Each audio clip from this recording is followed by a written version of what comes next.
Used to be that fishing for panfish always meant a trip to a bait shop to secure live bait, minnows, maggots, waxworms, and such.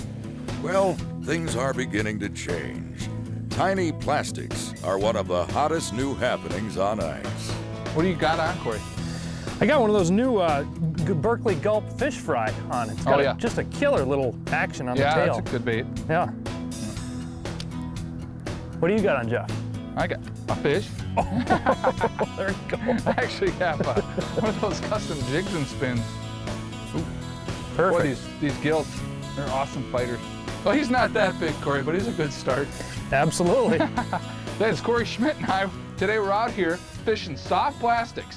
It's late in the year, which any time of the year they work, but I know particularly late in the year, these babies really produce. The advantage are several. You can have color variations, size variations, you got this high action, and plus you don't have to rebait all the time.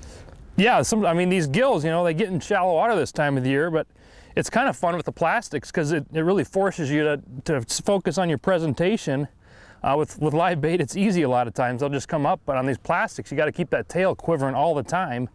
And of course, with the AquaView here, I can see every little action and how the fish are reacting. But yeah, you know, come on, eat it, eat it, eat it, eat it. Oh yeah, there he is right there. Jeff, I got one. This one might be just a hair bigger. Oh yeah, there we go. Oh, boy, he took that little jig. He came right up and just ate it. Sometimes they'll just kind of nip, nip, nip at it. You keep that tail moving, and eventually they'll just breathe it right in. I saw him on the camera. I saw that little white of that jig. And I just saw that mouth of that fish just come in and just slurp it right in. How does the action of that tail look on the camera? You know, these plastics are getting better all the time. I mean, this is a little gulp bait, and the key to these plastics, I think, Jeff, is to just have a little thin, wispy tail. And I mean, it's a little breezy out here, but you can see how the wind maybe is just, I mean, it just makes that tail bob and weave and quiver down there. And it just looks like something alive. And the fish absolutely respond to it. With these plastics, you want to keep them moving all the time. It doesn't take much action on your rod tip. I mean, you just put that thing down and you just barely quiver your hand. It's almost like if you were nervous or had too much coffee that day, that's enough action to keep that tail moving all the time. And that's what gets the fish to go. There's one, Corey. All right. Nice gill. All right. I tell you what, color can also make a difference. I like red and blacks and whites, but there's a whole spectrum of colors that you can use with these plastics. That's another huge advantage, is that you have all these color options, and it really can make a difference. If you try it, it can make a big difference, and if you pay attention to all the color options. Northland, Lindy, Berkeley, you name it, they have a wide spectrum of colored options to choose from. Well, these soft plastics really are wonderful when the fish are going on them. They have high action, you got color selection, they're extremely durable. I just love using them.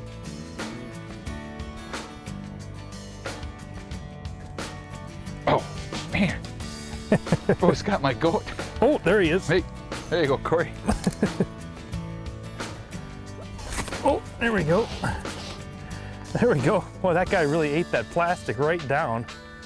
Using a black one here, but the thing I really like about these soft plastics, you know, besides the action factor on it, is that you can keep catching fish over and over and over again on the same bait, and you don't have to rebait. You know, it's not messy.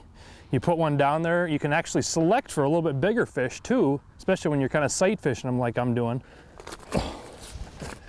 I tell you what, one key thing that I like anyways is to use a spring bobber for working these soft baits.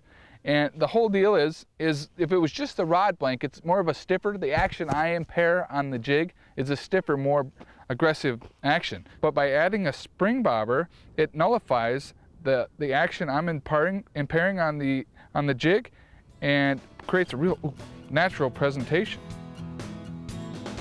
Oh, oh, there he is. Oh, look at this one. Oh, Corey, I got one too, man. What a horse. There you go, Jeff. Nice. A couple of nice skills there, huh, Corey? Oh man, this has been a lot of fun on these plastics today, Jeff. I'll tell you what. Yeah. Wow. I mean, they're jumping all over these plastics. There's all kinds of options, shapes, colors. I mean, that's the beauty of plastics. And when they're going on it, why not fish with them?